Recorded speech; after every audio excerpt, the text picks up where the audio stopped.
आप देख रहे हैं एशियाई न्यूज।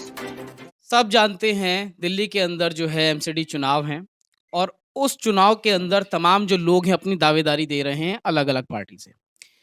एक दावेदार जो टिकट ना मिलने पर चढ़ गया बिजली के खंभे पे। मेरे साथ मौजूद हैं पूर्व पार्षद हसीबुल हसन। तो आज ये बताएं कि आप क्षेत्र के अंदर तमाम काम कर रहे हैं, पहले पार्षद रह चुके हैं। आज ऐसा क्या हुआ कि आपको ये स्टेप उठाना पड़ा, आपको जो है खंभे पे चढ़ना पड़ा? देखिए, मैंने मेरी नाराज़गी टिकट मिले या ना मिले, ये तो पार्टी टिकट देती है, जिसे मन होगा उसे देगी। इन्होंने टिकट 3 करोड़ का बेच दिया, भई इनका टिकट है पार्टी का, अपना टिकट है 3 का बेचें, 5 का बेचें, 10 का बेचें।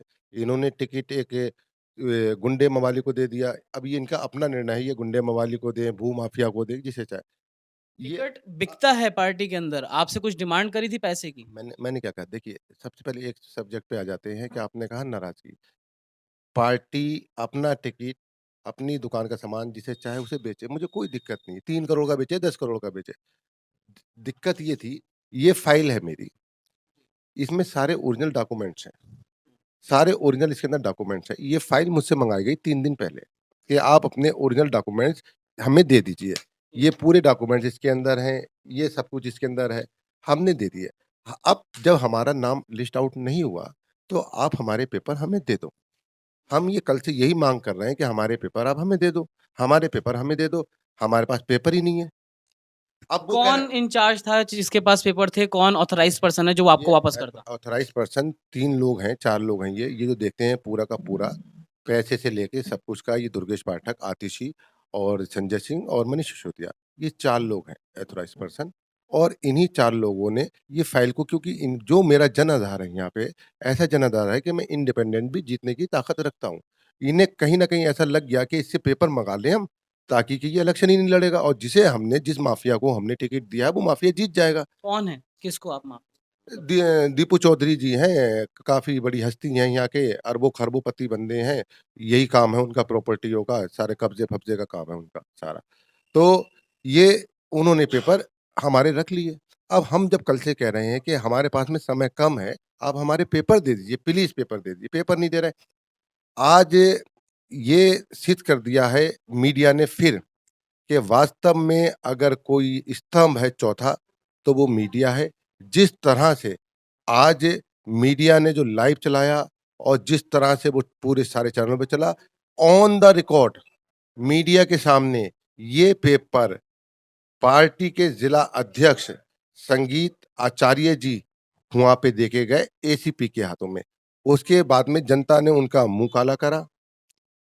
खैर अच्छी बात नहीं है किसी का मुँह काला करना, हम भी इस चीज़ को विरोध करते हैं, मुँह काला-वाला नहीं करना चाहिए। मगर जनता ने कर दिया, गुस्से में जनता थी, तो ये पेपर आ गए। अगर आप पहले ही मुझे ये पेपर दे देते, तो फिर ये बात ही नहीं होती। तो जो आपने बताया कि ये जो पार्टी में पैसा चल रहा है 2 करोड़ 3 करोड़, आपसे भी क्या कोई माँग करी गई थी? देखिए, मैं इतना बड़ा बंदा नहीं हूँ, आप मेरे हालात देखो, मेरे कपड़े देखो, मैं कहाँ से 2-3 करोड़ वाला बंदा हूँ। अगर 2-3 करोड़ के होते तो फिर टिकट मेरा होता, फिर वो और किसी का क्यों होता?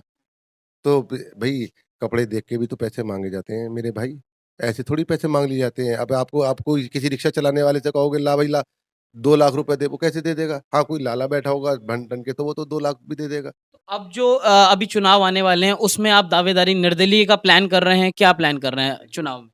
मैंने हमेशा से भी जो भी प्लान करा है वो हमेशा सोच समझ के और जनता से पूछ के करे हैं। हुँ। जनता अभी मैं एक मीटिंग कॉल कर रहा हूँ, जो भी जनता डिसीज़न लेगी इलाके की वो माननीय होगा। अगर वो कहेगी इलेक्शन लड़ना है तो लड़ेंगे, वो कहेगी इलेक्शन नहीं लड़ना है, नहीं लड़ेंगे। वो कहेगी निर्दलीय लड़ना है, निर्दलीय लड़ेंगे, वो कहेगी किसी सिंबल से लड़ना है, सिंबल से लड़ेंगे। ये सब जनता डिसाइड क्योंकि अब करेगी। समय बहुत कम रह गया है। समय तो कोई हमारे पेपर आ गए हैं ना, अब काहे का समय, कल जाके भर देंगे नॉमिनेशन। हुँ। तब तो बस जनता का फैसला है, अभी 1-2 घंटे बाद जनता आ जाएगी, सारा काम कर लेंगे। तो देखिए आप कि जो यहाँ पे पार्षद की दावेदारी ठोक रहे थे उत्तर पूर्वी ज़िला है दिल्ली का शास्त्री पार्क, हसीब भाई उर्फ राजू। तो क्या कुछ ये हुआ देखिए, और ये क्या कुछ पार्टी में चल रहा ये है? देखिए इसी मवाली के फ़ोन भी आ रहे हैं, ये दिखाइए ऑन द रिकॉर्ड, ये देखिए। और इस तरह से ये धमकी भी देगा अभी। आपको धमकी भी मिल रही ये हैं? देखिए इसी का ही है, ये देखिए धमकी भी देगा ये। ये देखिए नोट कीजिए, ये देखिए यही वो बंदा है, यही धमकी दे रहा है देखिए। आप दीपू चौधरी आप आम आदमी पार्टी से हैं, ये आपको धमका रहे हैं, ऐसा कुछ आपका आरोप है। हाँ, हाँ जी, हाँ जी। तो देखिए आप कि क्या पॉलिटिक्स जो है अगर उरूज पे लेके जाती है तो उसमें काफ़ी खतरे भी पैदा हो जाते हैं। पार्टी के अंदर कैसे आम आदमी पार्टी जो एक साफ-सुथरी छवि रखने वाली पार्टी थी, कैसे उसके अंदर भी पैसा चल रहा है और हसीब भाई उर्फ राजू नहीं दे पाए, जिसका खामियाज़ा उन्हें चुकाना पड़ रहा है। क्या संदेश देना चाहेंगे आवाम को जो आपके समर्थक हैं उनको? देखिए, मैं तो सिर्फ़ यही कहना चाहूँगा कि पार्टी के अंदर जब हम जुड़े थे, तो अगर आप कैमरा घुमाएँगे तो इन जैसे लोग हुआ करते थे। घुमाइए थोड़ा-सा कैमरा घुमाइए, अनीस भाई कैमरा घुमाइए, दिखाइए लोगों को। ऐसे लोग हुआ करते थे और आज की डेट में ये पार्टी बन गई है जैसे ओला, उबेर कंपनी है ना, जो अपना फेयर अप डाउन करती हैं कि जैसे पीक टाइम पे अगर भीड़ ज़्यादा है तो किराया ज़्यादा, भीड़ कम है तो किराया कम। तो अब ये मल्टीनेशनल कंपनी बन गई है और ये उसी की तर्ज पे काम कर रही है। इसके अंदर जो सबसे भ्रष्ट लोग हैं, ठीक है?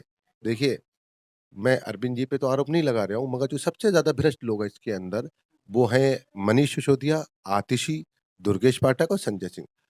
इनके मैंने कहा सीबीआई तो गलत इनके चक्कर में पड़ी हुई है। अगर अब मैं पढ़ूँगा ना, मैं बताऊँगा इनका कि पूरा का पूरा शिजरा मैं बताऊँगा, मेरे पास में बहुत कुछ है इनके लिए, मैं बताऊँगा कि क्या परेशानी होने वाली है मतलब अब उन लोगों को। बिल्कुल परेशानी होने वाली है, जैसे आज परेशान करा, कल भी करूँगा, परसों भी करूँगा, हर एक चीज़ का, हर एक सवाल का जवाब लूँगा पार्टी से, हर एक सवाल का जवाब, ये हर एक। तो कितना आप समझते हैं जो हसीब जी ने झेला है और जो लोग हैं, जो क्षेत्रीय लोग हैं, उनसे मीटिंग करेंगे और निर्दलीय खड़े होंगे या नहीं होंगे, उसके बाद डिसीजन लेंगे। आप क्या सोचते हैं? अपनी राय जो है कमेंट द्वारा हमसे साझा कर सकते हैं। अगली अपडेट के साथ आपके सामने फिर प्रस्तुत होंगे। नमस्कार। सब्सक्राइब करें हमारे YouTube चैनल को और बने रहें हमारे साथ।